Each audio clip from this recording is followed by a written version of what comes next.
I'm Donna Emery from Glover Nursery in West Jordan, Utah. We're going to talk about eliminating clover from your flower gardens.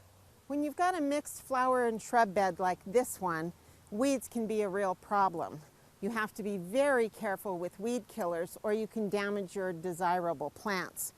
Here we have clover mixed into this bed. I only have a couple of options to deal with it. First is the shovel method.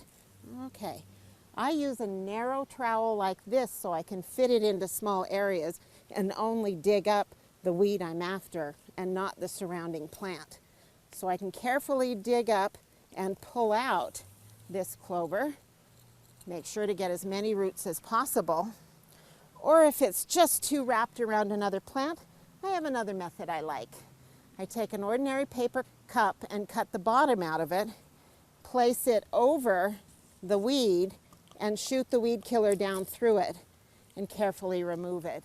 Never spray any weed killer on a very hot or windy day. The weed killer can drift on the heat waves or with the wind and damage surrounding plants. I'm Donna Emery from Glover Nursery in West Jordan, Utah, and we've just been talking about eliminating clover from your garden beds.